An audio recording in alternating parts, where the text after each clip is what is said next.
Me mudé para empezar de nuevo, pero el pueblo parece saber exactamente quién soy y qué hice. Me mudé un martes gris, de esos en los que la lluvia no cae fuerte pero igual te empapa, como si el cielo estuviera cansado. Llegué a San Isidro de la Quebrada con una maleta, una caja de ropa y un papel arrugado con la dirección de la casa que había alquilado por internet.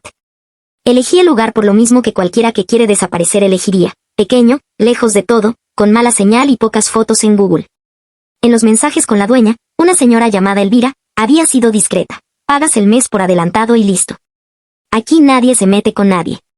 Eso sonaba perfecto. Yo no venía a hacer amigos. Venía a respirar sin sentir que una mano invisible me apretaba la garganta. La casa era un rectángulo humilde con techo de calamina y un patio con un limonero.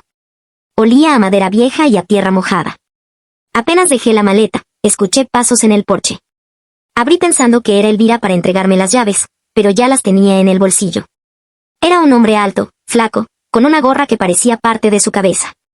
Sonrió sin enseñar los dientes. «Bienvenida, Lucía», dijo. Me quedé helada. No porque me llamara Lucía, sino porque lo pronunció con una familiaridad rara, como si me hubiera visto crecer. Yo le había dicho a Elvira que me llamaba Lucía.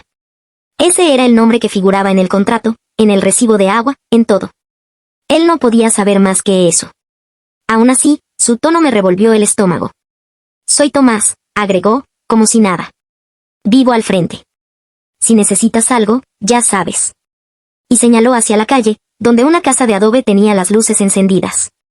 Antes de irse, miró el limonero y soltó una frase que me pareció un chiste interno. «A ese árbol le gusta la gente que se queda». Luego bajó los escalones y se perdió entre la neblina. Me dije que era paranoia. Que yo venía demasiado cargada y veía señales donde no las había. Pasé el resto del día limpiando, acomodando, conectando una cocina eléctrica, intentando convencerme de que este sitio era un borrón y cuenta nueva. Cuando oscureció, salí a comprar algo de comer. El pueblo tenía una calle principal con una bodega, una farmacia, una comisaría pequeña y un restaurante que anunciaba caldo de gallina con letras gastadas. En la bodega, la señora detrás del mostrador no me preguntó mi nombre. Dijo directamente, «¿Lo mismo de siempre o hoy vas a cambiar?». Se rió sola, como si fuera una broma, y me alcanzó una bolsa sin que yo pidiera nada, arroz, pan, huevos. Yo la miré confundida. «No, disculpe, yo, recién llego», atiné a decir.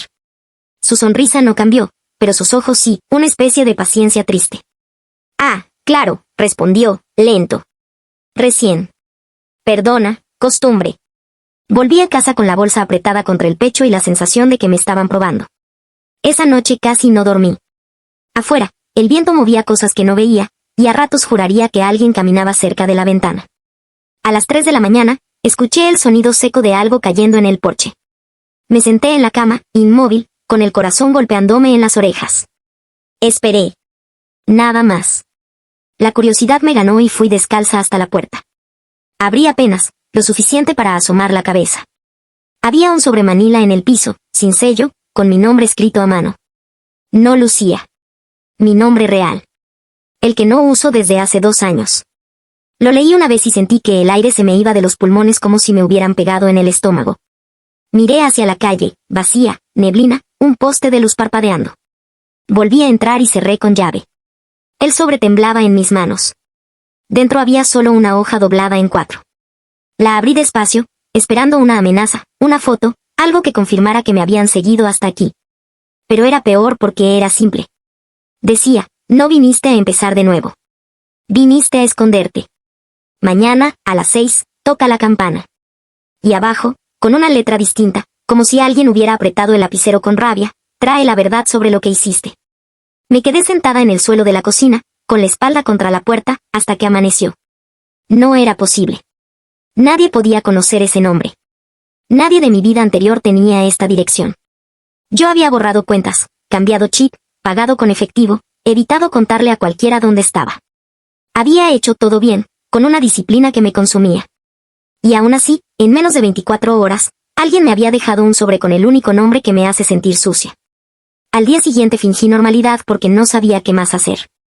Fui al restaurante a desayunar, por si ver gente me anclaba en algo real. El local estaba casi vacío. Una radio sonaba bajito con noticias viejas. El mesero, un chico joven con ojeras, dejó una taza de café frente a mí sin preguntarme. La campana está en la capilla, dijo de la nada, mientras limpiaba una mesa que ya estaba limpia. Si no vas, igual van a tocar por ti. Me quedé con el café a medio camino de los labios. ¿Quién?, pregunté. Él levantó los hombros. La gente. Y se fue a la cocina como si me hubiera dicho la hora.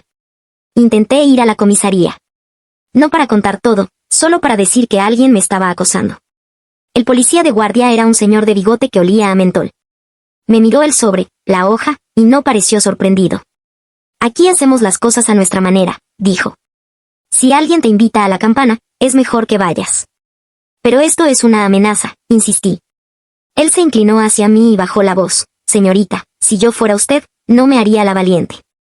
Este pueblo se acuerda. Esa última frase me cayó como una piedra. ¿Se acuerda de qué? ¿De mí? ¿Cómo? A las 5:55 de la tarde estaba frente a la capilla. Era pequeña, de paredes blancas, con una cruz de metal que chirriaba con el viento. Había una campana colgando en un arco de madera, con una soga gruesa que terminaba casi al nivel de mi pecho. Yo no veía a nadie, pero sentía ojos. La calle alrededor estaba quieta, demasiado quieta, como si el pueblo hubiera contenido la respiración. A las 6 en punto, sin que yo tocara la cuerda, la campana sonó. Una vez. 2. 3. El sonido rebotó en las casas, se metió por mis costillas. Me giré buscando quien la movía, pero estaba sola. Entonces escuché aplausos. Lentos, dispersos, saliendo de lugares que no veía, detrás de una pared, dentro de una casa, quizás desde la bodega. No aplausos de celebración, sino de espectáculo, como cuando alguien sube al escenario obligado. Tomás apareció primero, cruzando la calle con calma, la gorra bien puesta.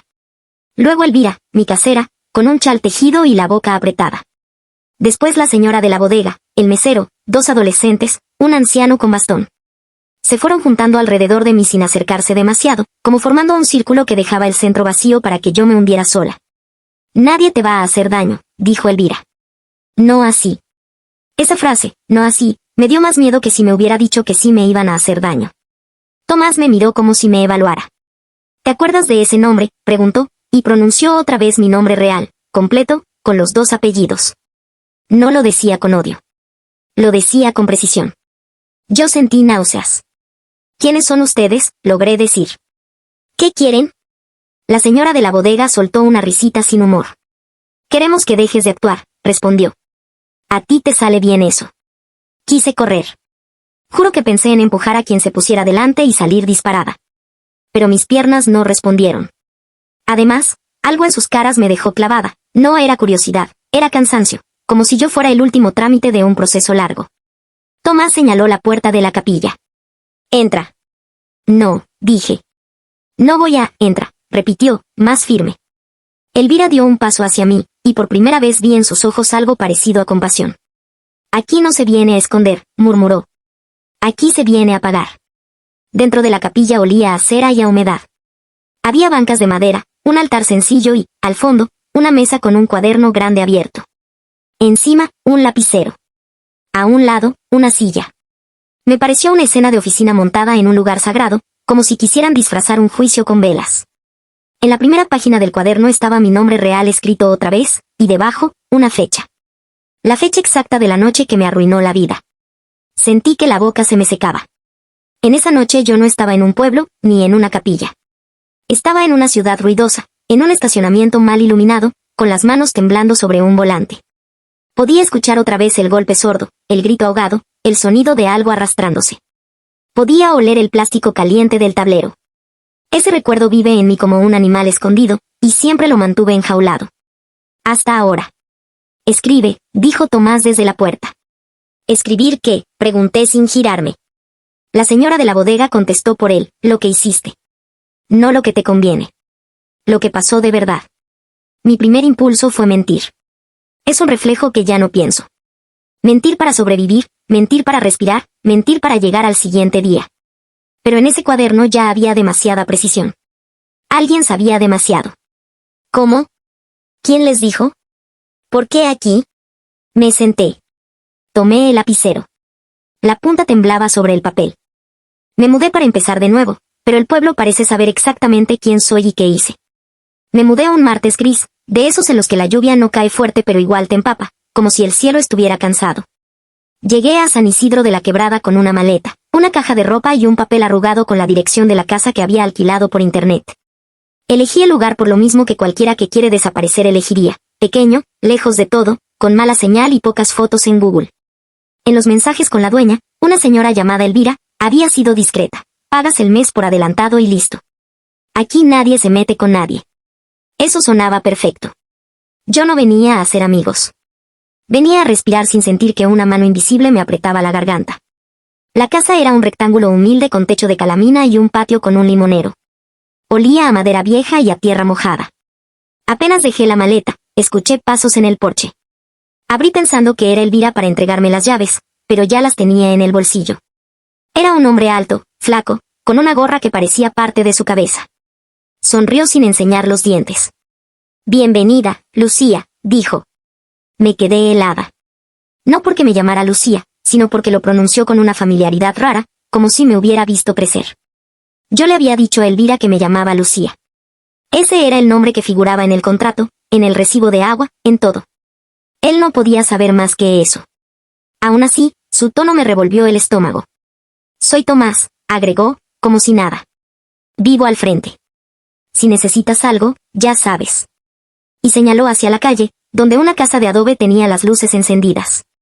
Antes de irse, miró el limonero y soltó una frase que me pareció un chiste interno: «A ese árbol le gusta la gente que se queda». Luego bajó los escalones y se perdió entre la neblina. Me dije que era paranoia. Que yo venía demasiado cargada y veía señales donde no las había. Pasé el resto del día limpiando, acomodando, conectando una cocina eléctrica, intentando convencerme de que este sitio era un borrón y cuenta nueva. Cuando oscureció, salí a comprar algo de comer.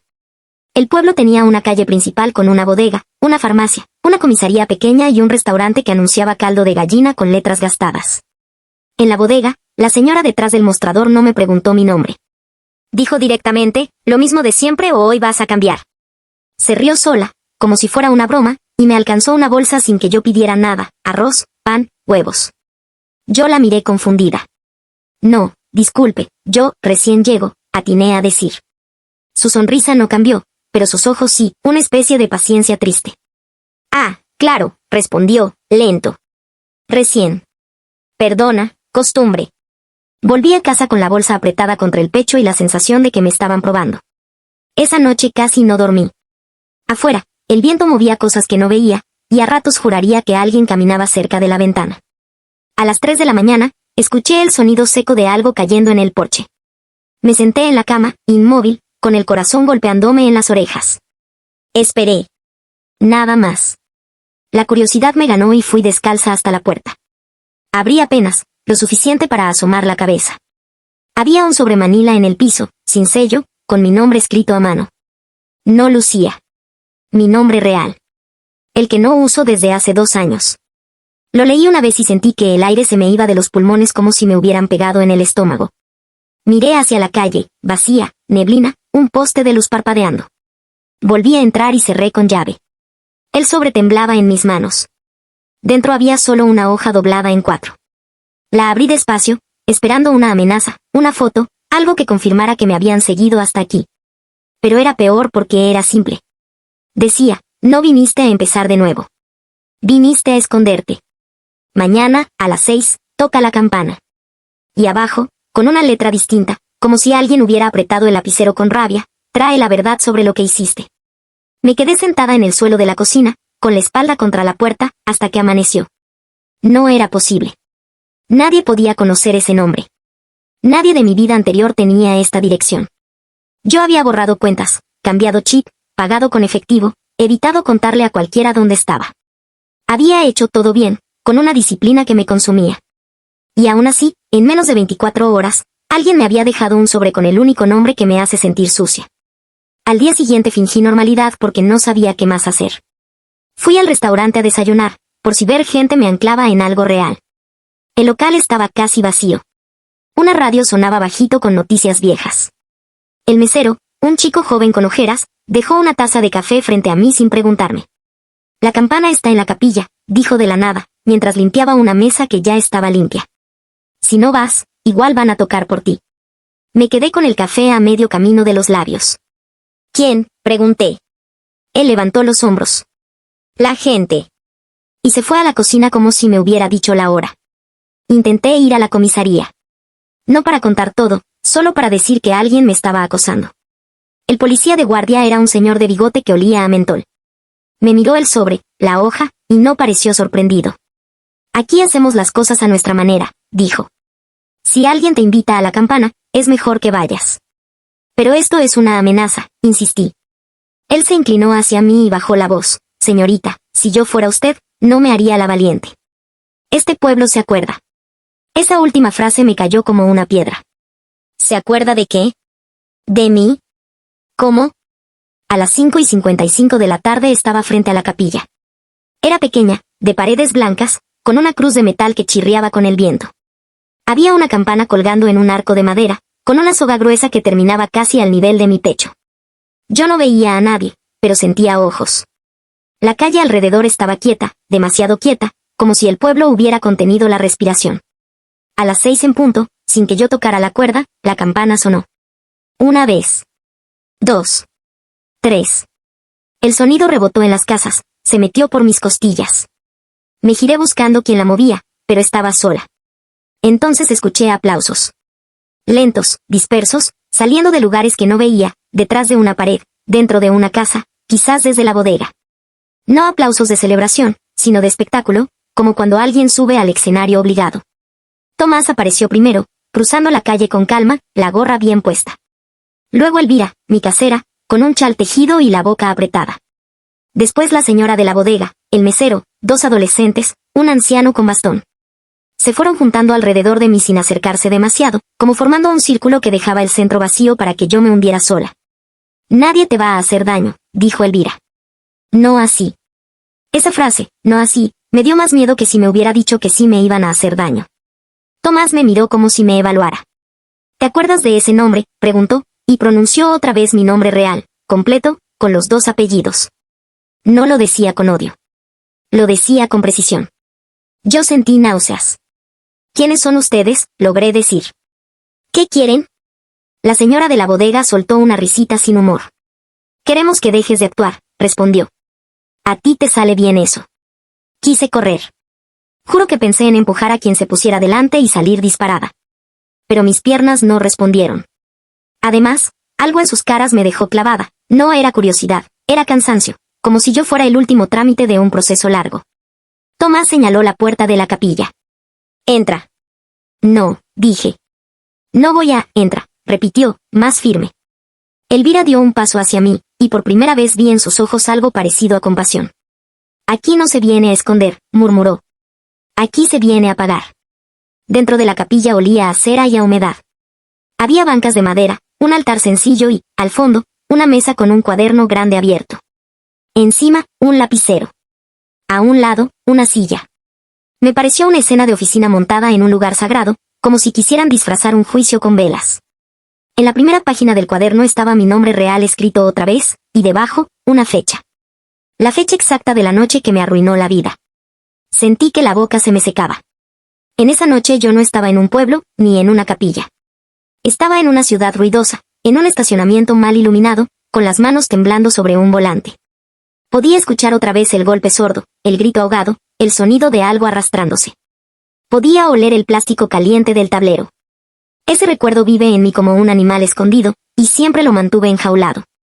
Hasta ahora. Escribe, dijo Tomás desde la puerta. ¿Escribir qué?, pregunté sin girarme. La señora de la bodega contestó por él, lo que hiciste. No lo que te conviene. Lo que pasó de verdad. Mi primer impulso fue mentir. Es un reflejo que ya no pienso. Mentir para sobrevivir, mentir para respirar, mentir para llegar al siguiente día. Pero en ese cuaderno ya había demasiada precisión. Alguien sabía demasiado. ¿Cómo? ¿Quién les dijo? ¿Por qué aquí? Me senté. Tomé el lapicero. La punta temblaba sobre el papel.